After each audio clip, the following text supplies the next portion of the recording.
WPAT is 9:30 a.m. WPAT, Patterson, New York City.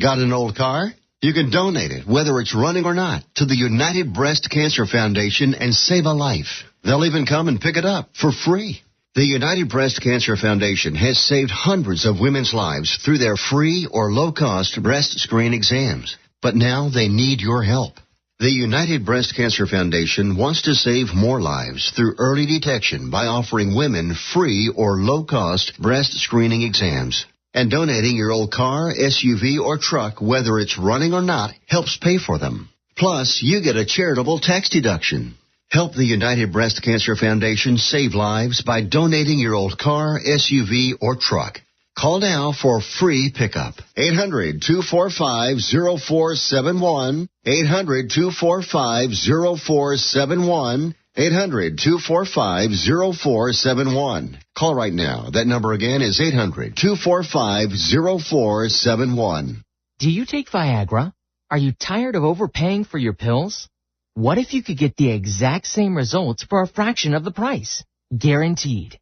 Well, now you can with Sildenafil, the active ingredient in Viagra. With 20 milligram generic Sildenafil tablets, you get the exact same results of Viagra for less than $2 per pill. And again, the results are guaranteed. That's right, absolutely guaranteed results for a fraction of the cost of Viagra. So give your wallet a break and call us toll-free at 800-460-2558 to get your generic Sildenafil delivered discreetly to your door. And of course, while saving hundreds of dollars, you'll also be saving time by saying goodbye to those long, embarrassing pharmacy lines once and for all. Again, just call 800-460-2558 and get your generic Sildenafil with a 100% money-back guarantee. Getting your pills doesn't get any easier or cheaper than this. So call 800-460-2558 now. WPAT.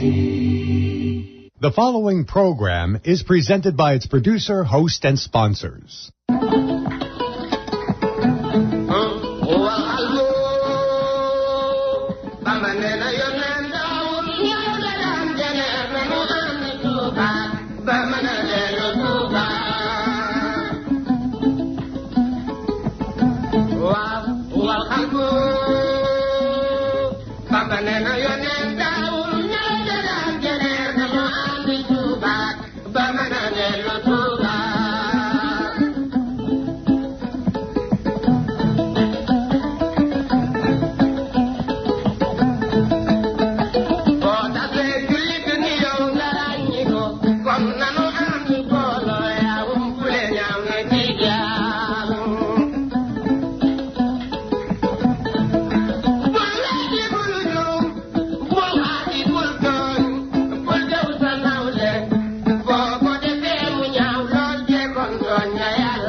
salaamaaleykum wa rahmatullah salaamaaleykum wa rahmatullah salaamaaleykum wa rahmatullahi taala wa barakatuhu.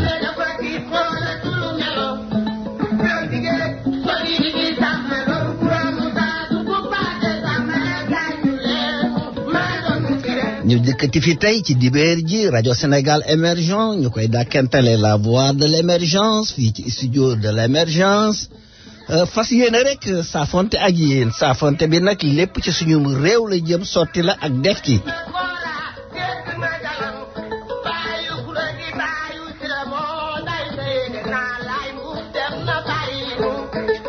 di sant nag suñu borom subhanahu wa taala mi ñu may dénkoom déngamaam wér gi ba ñu toogaat fii fas yéene nag wax dëgg yàlla ngonal goo xam ne nii lépp ci réew mi la jëm fasuñu nag wax dëgg yàlla liñ ci fas yéene rek moo di leen ci bigal kon nag xam leen ni lépp lu ci baax suñu borom subhanahu wa taala la lépp loo xam ne nii aussi safaan bi la na ngeen ma ko jéggal xam ne jubluwuma ko ci damaa ñëw rek jéem leen a bigal wante nag doomu aadama mooy juum.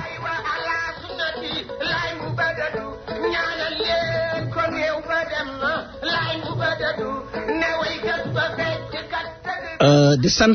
sant nag ñëpp parce que su ma nee sant ñëpp rek moo di rajo bi fi mu nekk nii macha allah egg na foo xam ne nii kawe na sama njort man dama jàpp ni sax nit ñi dañu may jay parce que fépp foo génn rek wax ji jenn la sant ñu ni day wax dëgg yàlla rajo Sénégal émergent la rajo de l'émergence moo ko yore kon nag danan fas yéene gën a góorgóorlu parce que paaka lu ñaw du tee nag wax dëgg yàlla danan koy daas kon nag dinaa def lépp lu ma ci man rek fas yéene bëggal leen parce que ku la yëg nga yëg ko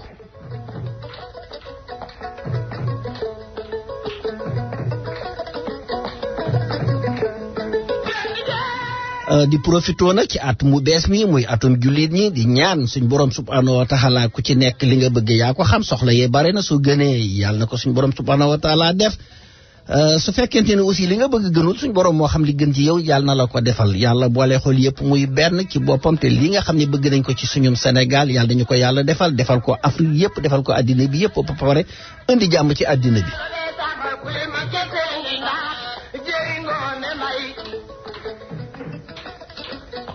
donc xam naa ni ñuy commencer rek daan nañ ko faral di wax maanaam.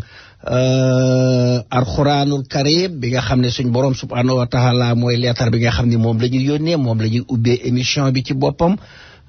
muy ayatul kursi bi suñ ci noppee nag après léegi ñu wax leen ni nga xam ne noonu la programme bi war a demee tey ci bisub dibéer bi fii ci studio de l'émergence. a'uudu billahi minash shaytaanir rajiim bismillahir rahmaanir rahiim.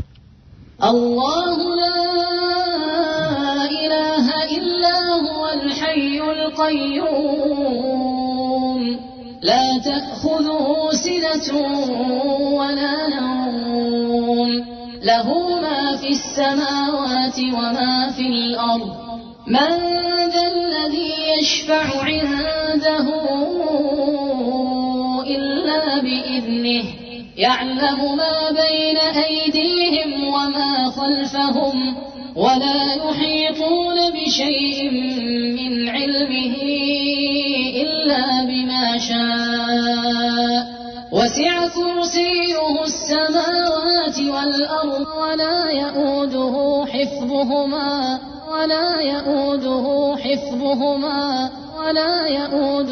حفظهما وهو العلي العظيم. الله لا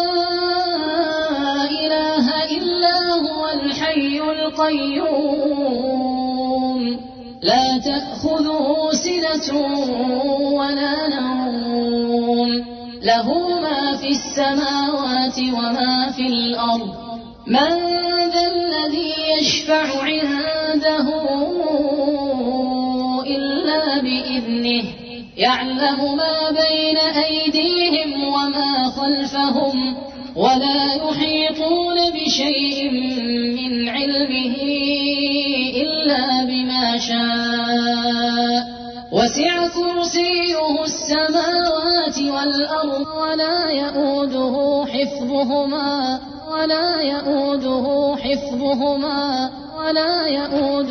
حفظهما وهو العلي العظيم. الله لا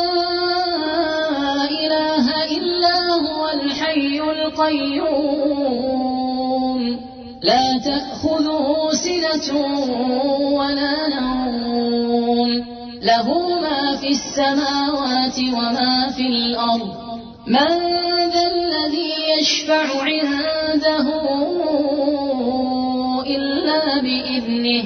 يعلم ما بين أيديهم وما خلفهم ولا يحيطون بشيء من علمه إلا بما شاء وسع كرسيه السماوات والأرض ولا يؤوده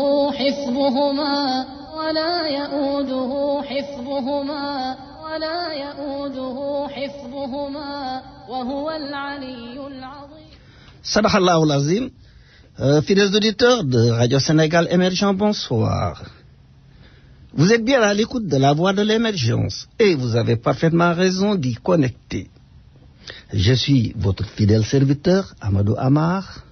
Nous serons ensemble ce dimanche 1er octobre 2017 jusqu'à 22h sur la fréquence WPAT 930 AM, mais aussi en ligne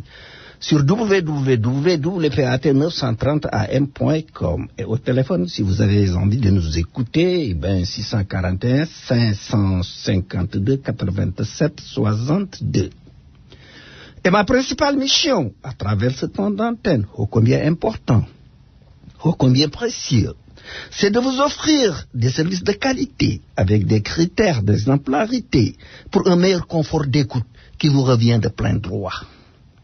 Radio Sénégal Émergent, la voix de l'émergence, c'est vous.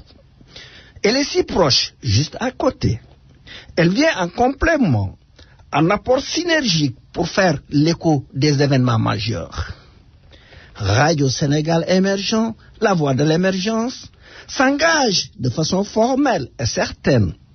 au tournant décisif d'une parole aussi forte, aussi claire, aussi explicite, aussi séduisante, basée sur l'art de véhiculer un message fiable et efficient.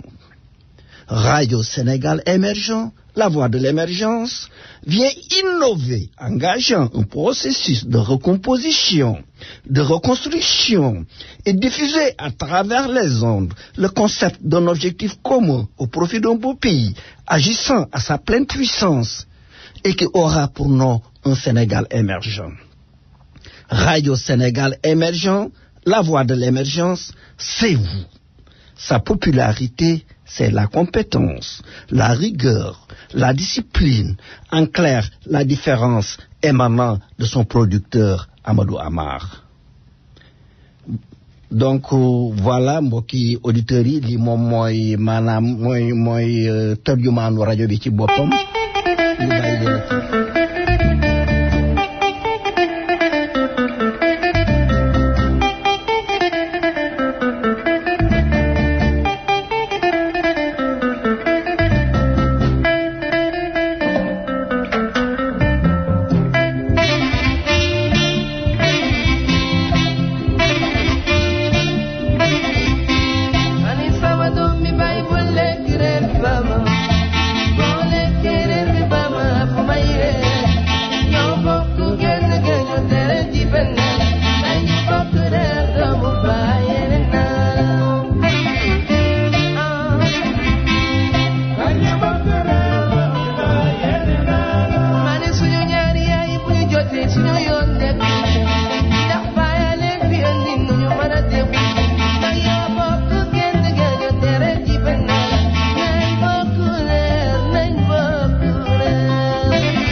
donc auditeurs yi ñu ñëwaat ci waxukaay bi dañ ko dégg maam expliquer leen maanaam émission bi nan la mën a tëdde tey maanaam espace santé ci boppam dana am su espace santé bi ci boppam noppee aussi danañ dugg ci biir émission bi xam naa ne su ma ko waxee ñu bari danañ jaaxle parce que dafa am benn député boo xam ne nii député du peuple la député boo xam ne nii patrie bi maanaam réew ma ci boppam moom moo ko ñor parce que soo gisee lu tax ma ne réew ma moom moo ko ñor lépp lu muy wax ak lépp lu muy jëf fa la ko jëmale ci biir loolu nag mu am benn bataaxal nit ñi nag danañ jaaxle parce que ànduma ak Ousmane Sonko wax ji Ousmane Sonko la mais ànduma ak moom dëgg laa àndal nee naa leen rajo bi rajo bu dëgg la nee naa leen aussi su ngeen gisee koo xam ni nii lii muy wax na ko wala lii muy jëf mën na ko su ngeen ma indilee cassette bi te mu wóoral yàlla ni luy jariñ askan wi la luy jariñ Sénégal bi la ci boppam su ngeen ma ko indilee dinaa ko teg waaw parce que rajo bi du rajo parti maa ko yoral sama bopp maa ko moomal sama bopp maa koy fayal sama bopp ci boppam kon nag lépp loo xam ne li luy arrangé Sénégal la rek ak fu mu mën a doon moo xam pouvoir la comme opposition la soo ma ko indilee dinaa ko teg lii nag Ousmane Sonko def parce que dafa am benn bataaxel boo xam ne nii bind na ko benn bi askanu Sénégal la ko jëmale dinaa leen ko firil beneen bi ci des président de l'Assemblée nationale la ko def su ma sañoon nag wax dëgg yàlla ci suñu wet lay jóge jàppoon naa ni kat su ma sañoon wax dëgg ci yàlla mais nag ku la sut da nga ni ko njool mi te nag ak lu mën a doon rek lë ci boppam donte àndoog moom itam nangul ni mën naa daw su ma sañoon lii député bi def l'honorable député Ousmane Sonko député bi ñu faral moom moo koy def mais nag ak dëgg moom su ñëwee rek yàlla moo ko moom du ñu man lu dul lii mu wax ñu tasaare ko ci àddina bi ba nga xam ne ñëpp danañ ko dégg képp koo xam ne nii nag lii may wax naqari na la ak foo mën a bokk invité naa la ci rajo bi na nga ñëw ak ku mën a doon bëgguma rek ñu bàyyi ba jaan dem ñuy topp ci nu mu tuddati di watatu bi di wax wala di wax fii naan Amar ana Ousmane Sonko nangam ak nangam képp koo xam ne ni am nga loo ciy wax wala bëgg nga loo ci bëgg a contribuer ak lu mën a doon rek rajo bi ci boppam saa bu ma nee rajo Sénégal émergent la rajo de l'émergence c'est vous rek xam leen ni yéen la rajo dëgg la kon nag dinaa ñëw xam naa li may commencé moo di ci première kii bi damay commencé maanaam espace santé bi su ma defee maanaam espace santé bi ba pare dana ma mën a permettre comme ça léegi après ma dugg ci bataaxel bi nag français la ko def mais dinaa def tout pour résumer ko maanaam tënk ko su ma ko tënkee ba pare aussi dama koy wax ci wolof pour ñëpp mën koo comprendre après dinaa ubbi aussi antenne bi ba nga xam ni ñëpp danañ ci mën a barkeelu ma bëggoon na ku ci nekk rek nga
avec une évidente volonté de préserver la bonne santé de la communauté africaine,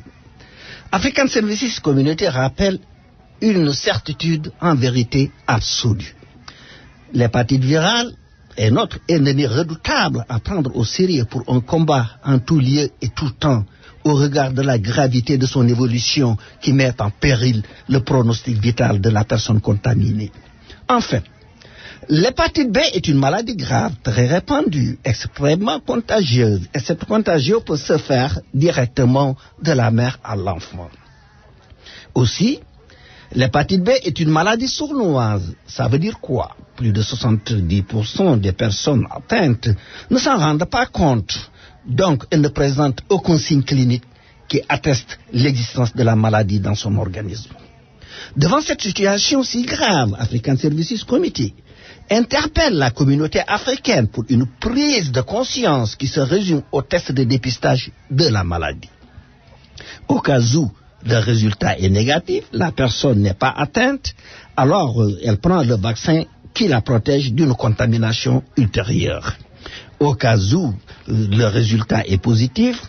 la personne présente une hépatite B, alors, par lieu de s'inquiéter, African Services Community est là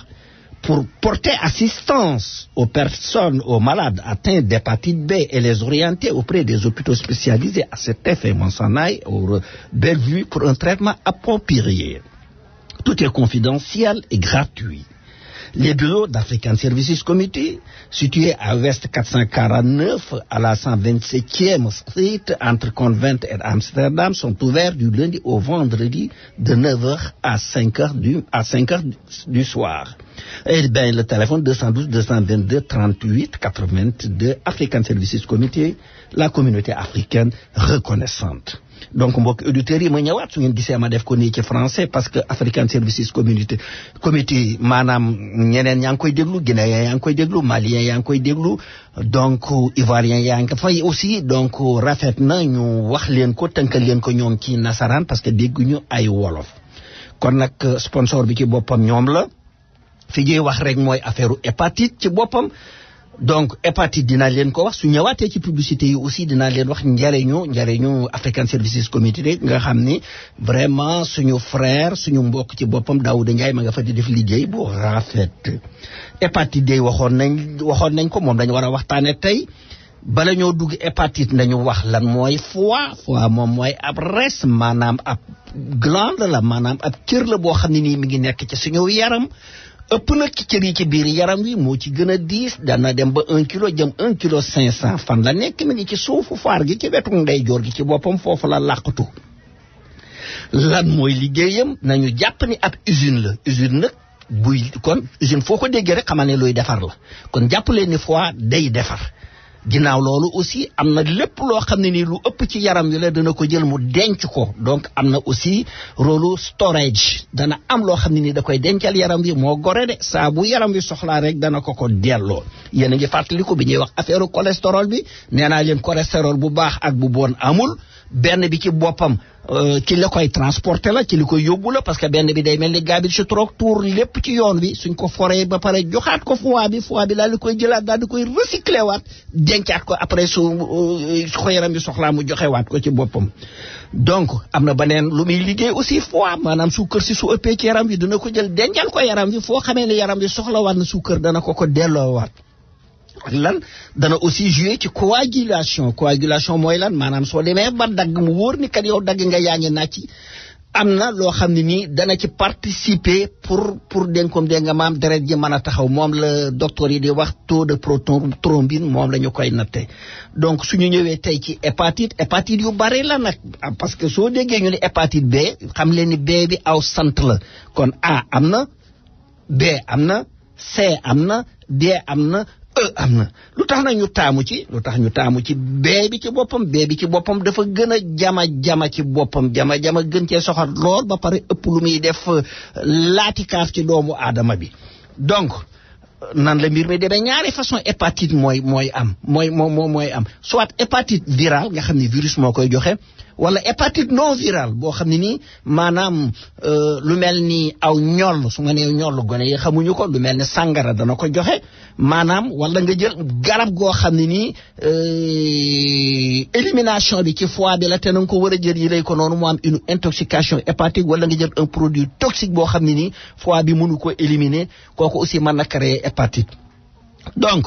hépatite ci boppam su demee le plus souvent doo xam vraiment doo xam ndax am nga ko wala amoo ko mais nag du yëpp am na ay cas aigus yoo xam ne nii da nga ko mën a xam moom maanaam nan lay demee jarag ji ci boppam bët yi day mboq moom la ñuy wax pays suy gaanawaay ci boppam aussi gaanawaay gi day mboq ci bopp gaanawaay gi day mboq ensuite day tayeel fu mu toll ci boppam ensuite di am ay vertige maanaam di miir aussi donc ak métit yoo xam ne nii ci biir bi la nekk particulièrement ci côté ndeyjoor bi ci boppam loolu aussi hépatite bi dana koy joxe ak lu mu mën a doon lépp lu gën a am solo borom kuddu du lakk li tax ma ni borom kuddu du lakk moo di am nañ fi service bu nekk fii maanaam African Services Committee ngalawaay jóg leen ñu dem parce que loo xam ne nii dara du la ci fekk ñoom danañ la ko seetal su fekkente ni ñàkk war na te ñu ñàkk la ci boppam su fekkente ni aussi seet nañ ba xam ne am nga ko dana am ñu la booleel ñu dindi ko ñu fajal la ko day jàngoro joo xam ne nii dafa mën a wàllaate ci boppam kon nag buñ ko jaawale mi ngi fu soriwul wax jox naa leen adresse bi dinaa ci ñëwaat ci publicité yi parce que moo ko sponsorisé moo tax ma waxee ko nii donc Radio Sénégal émergent la voix de l'émergence mi ngi ñaan suñ borom subhanahu wa taala képp koo xam ne nii feebar nga suñ borom mi saafara yàlla na la ko saafaraal teggi la ko képp koo xam ne nii aussi jàpp nga ni dara jotu la aussi suñ borom subhanahu wa taala ci boppam yàlla na la yër ba dala jot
Donc,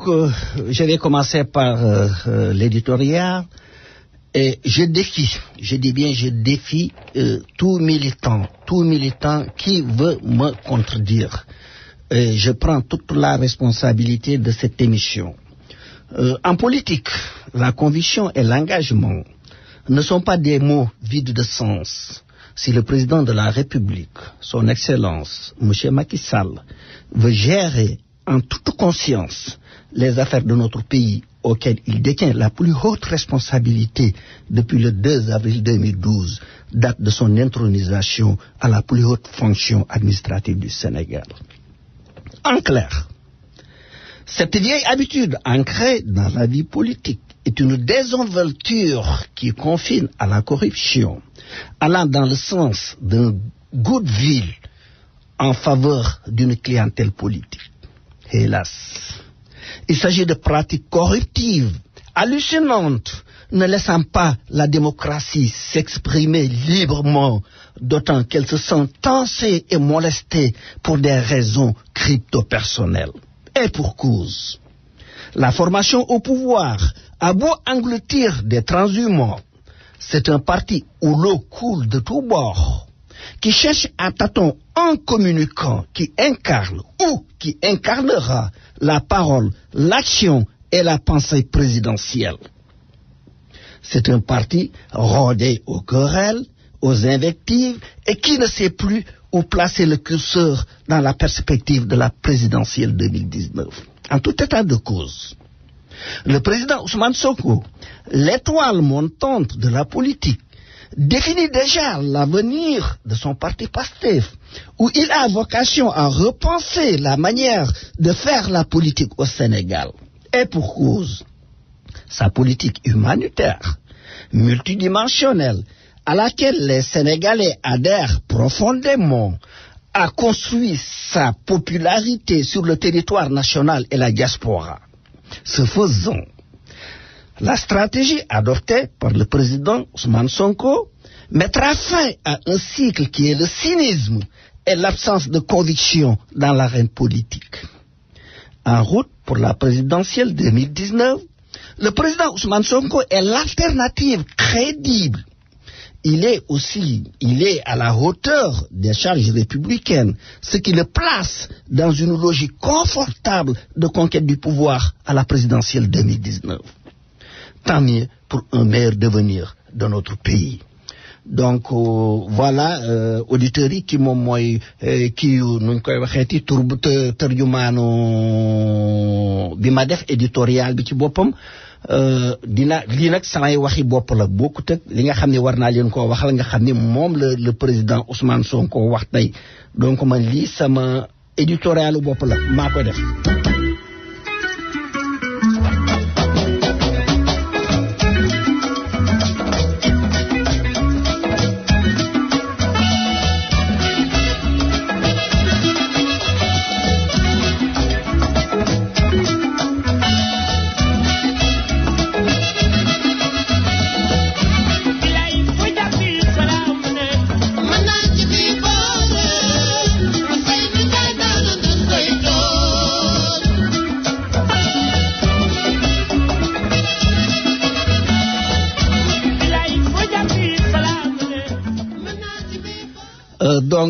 Donc je vais lire le document de l'honorable député Ousmane Sonko. Chers compatriotes, et là il s'adresse aux Sénégalais. Chers compatriotes, deux constats. Dans notre pays, nous n'avons pas une culture de suivi et de traitement rigoureux des scandales de l'État. C'est pourquoi des dizaines de scandales qui accompagnent la gouvernance publique tombent vite dans l'oubli. Et le cycle continue de plus belle sans qu'aucune conséquence n'en soit tirée. En tant qu'élus parlementaires, nous devons nous appliquer une rigueur sans faille pour la gouvernance de l'Assemblée nationale avant d'exiger cette même rigueur au gouvernement dont nous devons contrôler l'action. Pour ces deux raisons, j'ai pris le soin de démarrer mon mandat parlementaire, non pas par une question écrite, nous en ferons beaucoup bien sûr, mais par lettre ci-jointe adressée à M. Moustapha Niasse, président de l'Assemblée nationale. Je la partage avec l'opinion comme j'aurai à le faire régulièrement pour que nul n'en ignore. J'en profite pour vous annoncer maintenant que les obstacles juridiques sont levés. La cérémonie prochaine de dédicace à Dakar sur le braquage de nos ressources pétrolières intitulée « Pétrole et gaz du Sénégal, chronique d'une spoliation ». Bonne fête à tous, Ousmane Sonko. Donc ma kiyal leen bi tënkal leen bi ni mu ko waxee maanaam nee na am na ñaari seetlu yoo xam ne nii seetlu na ko ñu ne ko yow mi nga xam ne dégg nga maam dañ laa dàqoon ca assemblée ba suñ borom subhanahu wa taala delloowaat la fa ni la waxal parce que li ngay wax njariñul askan wi la ay wa waxal mu ne ñaari seetlu ñu ni ko ban ak ban mu ni bu njëkk bi moo di seetlu nañu ci suñum réew kët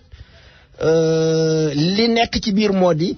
scandale yi fii am jëye yi nga xam ne moom moo fii am ci boppam day loo xam ne nii luy faral di am la te dafa mel ni nit ñi dañuy fàtte ndax mbir day am ñu nekk ca di coow ba mu yàgg rek ñu daal di sànniwaat lépp ca géej kenn duutu dégg donc nee na loolu ci boppam day tax ñi nga xam ne ñooy def jëy yi ci boppam gën a sawaraat bon ñu ne ko nag ak lan mu ne nag man mi nga xam ni dénkoom dégg nga maam parlementaire la ma nga xam ni député la nee na dañoo war a tàmbalee bay ci fii ci boppam ñu ne ko loolu mooy lan mu ne rigueur bi nga xam ni ci boppam ñi ko war a def di contrôler la nga xam ne nguur gee def nañ ko commencé ci ñun ñu ne ko mooy lan mu ne bay ci suñu wéeru tànk ba pare ñun ñi waaw donc leneen ñaari li ci des moo di mu ne nag moom fas na yéene ci boppam ci mandaam bii nga xam ni suñ borom subhanahu wa taala moo ko fa yóbbu dana faral di bind nag ay questions écrites yu bari parce que li tax moo wax loolu ay questions écrites parce que temps bi muy am bariwul te moom dong la xam ngeen ni kenn nit rek amul lu mu mën a amul lu mu mën a defaral boppam waaw su fekkoon ni dëgg gi mu am ñëpp am nañ ko ci boppam kon danañ xam ni yëf yi dana soppeeku moo tax nag mu ni bind na benn lettre bataaxal boo xam ne ni kan la ko bind muy le président Moustapha Niasse ci boppam am interpellé ko am ay wax yu mu ko ci wax dinaa dellu si waat ci lettre bi léegi nee na nag mi ngi profité nag askan wi lay waxal ba tey de ñu ne ko lan nga bëgg a wax lan mooy profité mu ni yëgal askanu Sénégal ni gàllankoor yi nga xam ne moo amoon ci bataaxel ca livre téere bi ma liggéeyoon ci boppam gàllankoor yi teggeeku na kon nag dinañ fas yéene def cérémonie dédicace bi ci boppam ñu ne ko téere bi lan la ak nan la tudd mu ni mi ngi ko tuddee pétrole beeg gaz bi ci boppam bu Sénégal mu ni chronique d'une spoliation ñu ne ko mais il faut nous expliquer parce que man ku ñu mel ni Massock Amar yi xamuñu lay mooy spoliation mu ne mooy loo xam ne nii yaa ko moomal sa bopp pétrole beeg gaz bi mu leew Sénégal benn waay wala ay waay ñëw jóge fële coppati ko yóbbu loolu mooy spoliation foqet loolu ci boppam moom mooy spoliation donc lii mooy li nga xam ne moom la adressé Sénégalais yi maa ngi ñëw léegi ci lettre bi.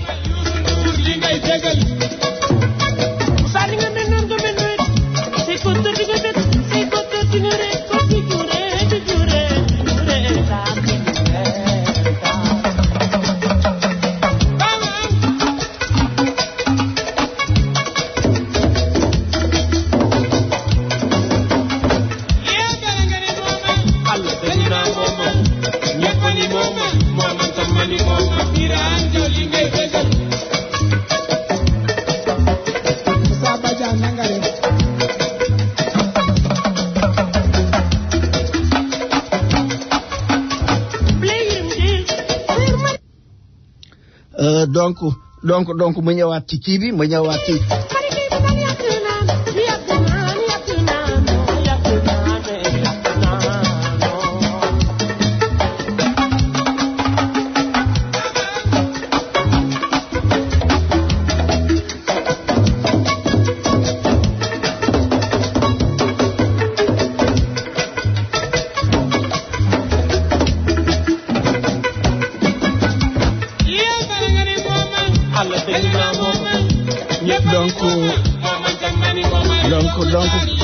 donc ma ñëw ci bataaxel bi nga xam ne moom la jox dama koy tënk nag bataaxel bi nga xam ne moom la jox le président Moustapha Niasse moom la ko yónnee donc mu def dette fiscale de l'Assemblée nationale mu ne ko monsieur le président je vous adresse la présente pour deux raisons principales en tant que député nous serons amenés dans les prochains jours à interpeller le gouvernement, entre autres, sur la gouvernance et la conduite de l'action publique dont il a la charge. Le principe voudrait, pour notre crédibilité, qu'on commence par faire le ménage en notre sein d'abord. La 13e législature vient d'être installée sous un folklore qui jure d'avec votre discours inaugural empreinte d'une grande solennité. Dans ce discours prononcé à grand renfort de citations d'auteurs français, de rappels historiques, voire même bibliques, vous avez largement mis l'accent sur les notions de responsabilité, de conscience, de discipline des parlementaires avec en prime des menaces à peine voilées contre les contrevenants éventuels. Nous voulons bien vous accorder une présomption positive, Monsieur le Président, mais pas sur parole simplement. vous conviendrez avec nous que tout nouveau député doit être assis sur des bases saines parce que assainies. C'est pourquoi nous prenons tout mot. Je vous interpelle sur la situation fiscale de l'Assemblée. L'année dernière, à pareille époque, je soulevais un cas portant de détournement fiscal impliquant l'institution dont vous présidez. Ces infractions répétitives avaient occasionné des redressements fiscaux des services compétents qui, à la date du 23 mai 2016, s'élevaient à un montant de 6 589 974 francs CFA. Or, dans votre communiqué dans les colonnes du quotidien L'Observateur du 24 mai 2014, vous affirmiez notamment que cette dette fiscale était héritée et ne s'élevait qu'à 120 809 722 francs. Aussi, vous plaira-t-il de répondre aux questions suivantes. Quel est le montant exact du passif fiscal dont la nouvelle législature pourrait hériter? Quel est le traitement que vous allez consacrer à son épurement? Ensuite, les responsabilités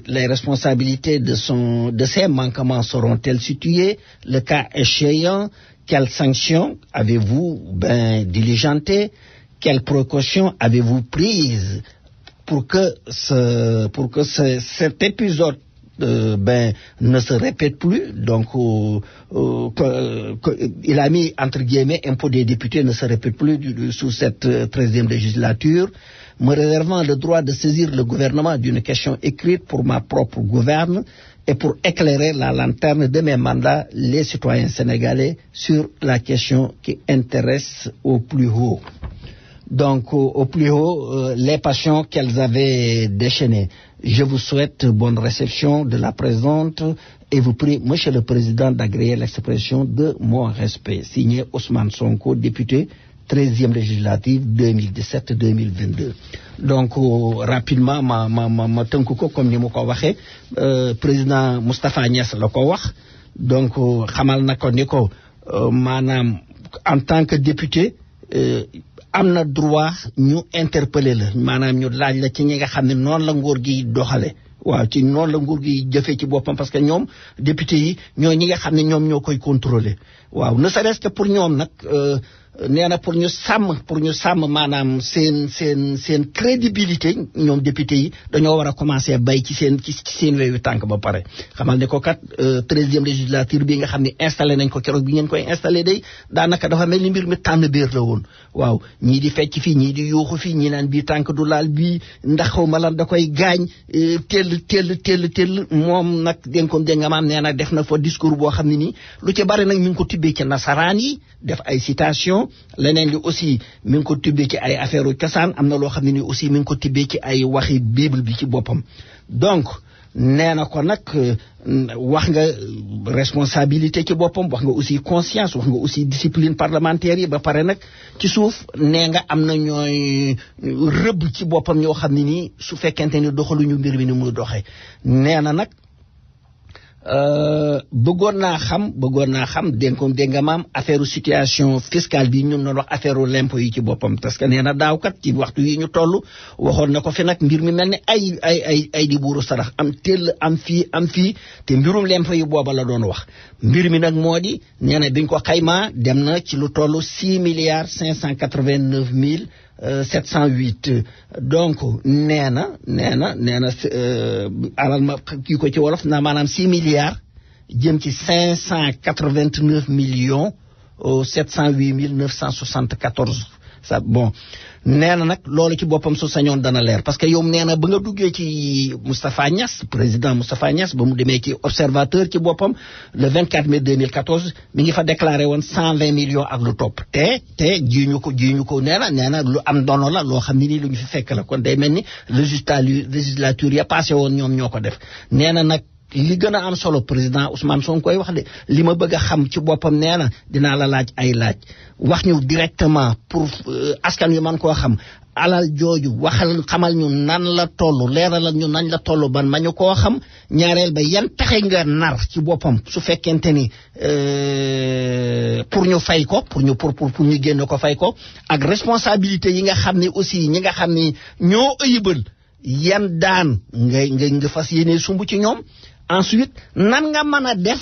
a def ci seen 13e législature booba mu nekk nee na ba nga xam ni ëllëg ki si biir lu mel nii du mën a amaat waaw nee na ko nag lii ci boppam député la fas na yéene lépp loo xam ne nii xew na rek dana ko leeral parce que sénégalais yi ñoo leen fa teg kon nag soxlay sénégalais yi lañ war di jaamu lépp loo xam ne nii xew na dana ko bind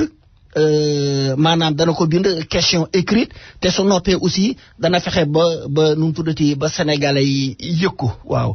donc bu ma doon tënk daal xam naa ni lii laay am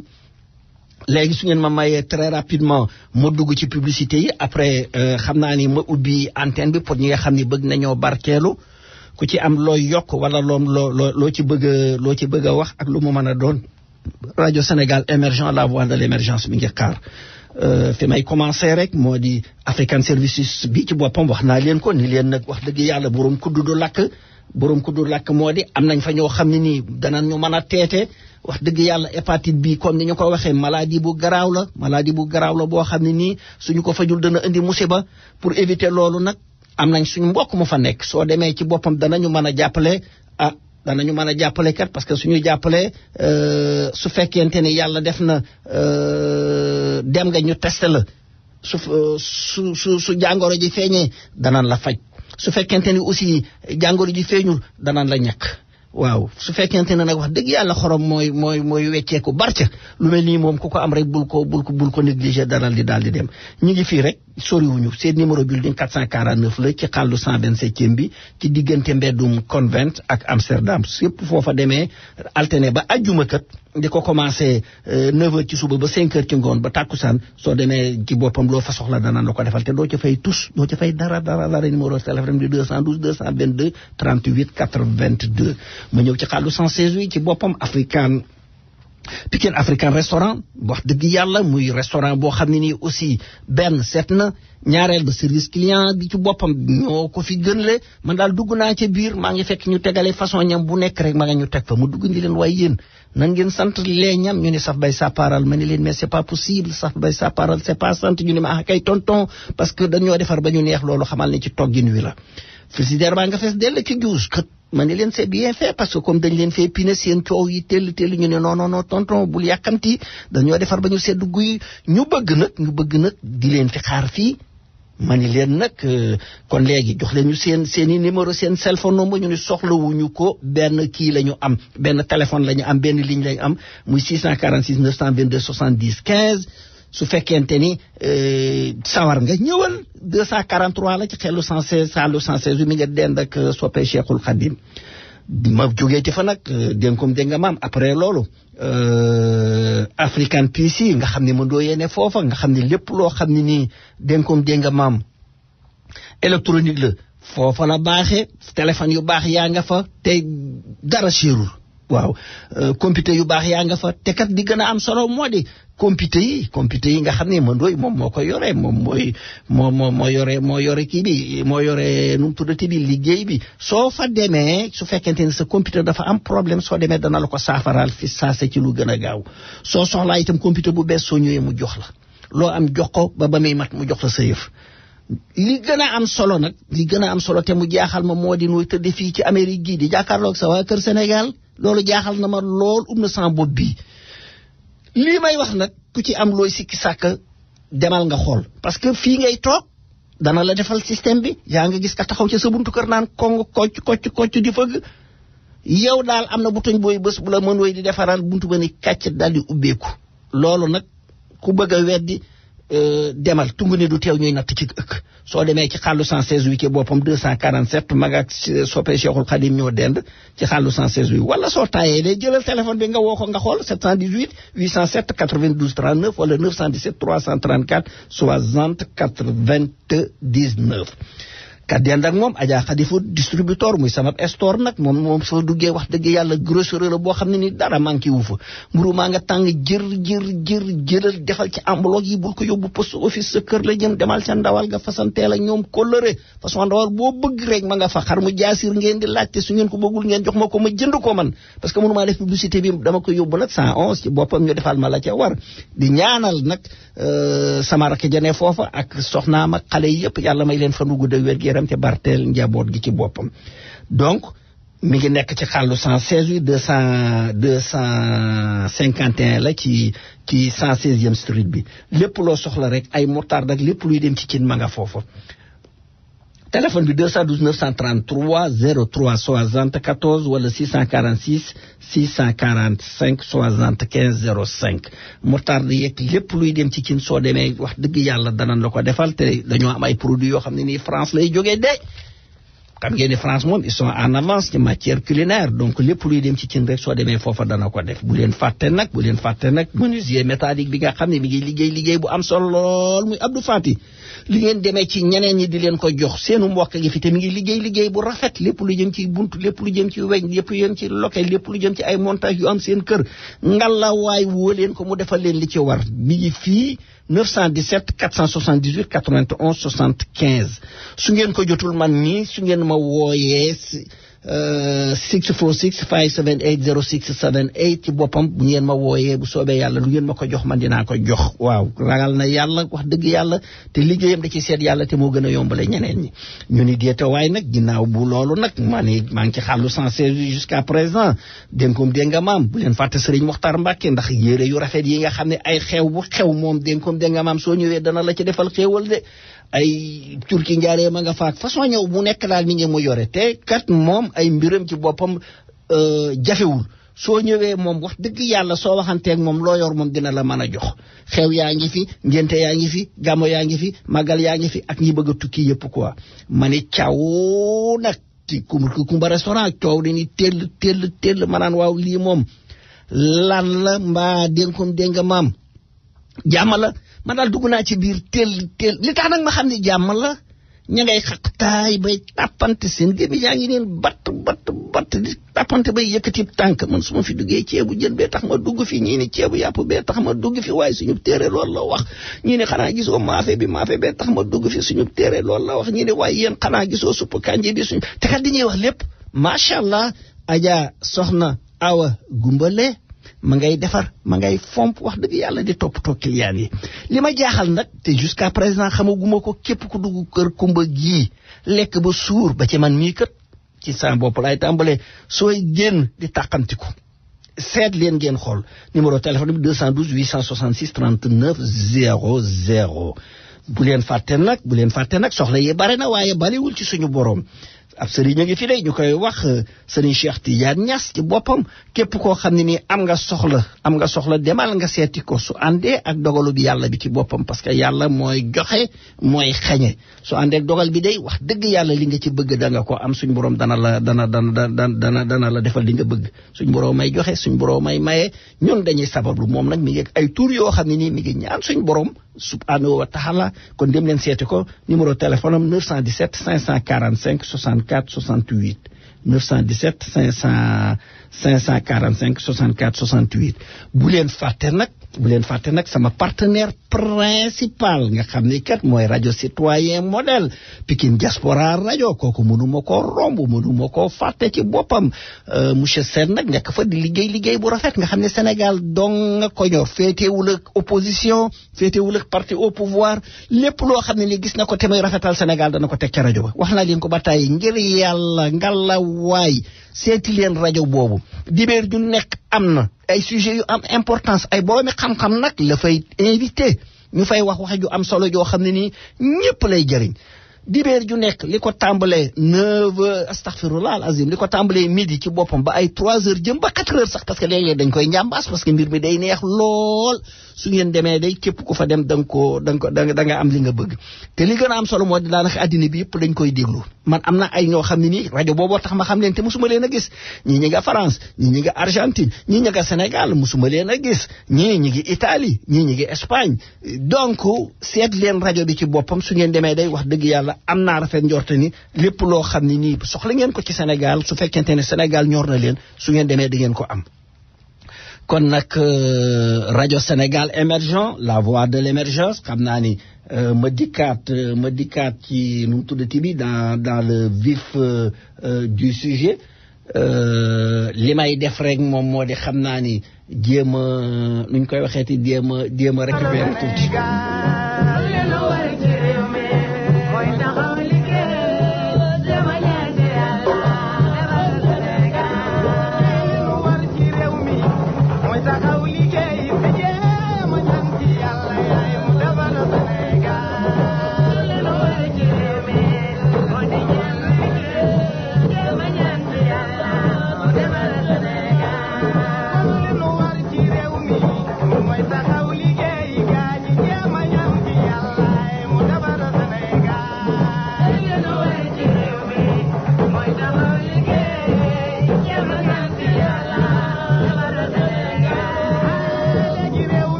donc li ma doon wax léegi rek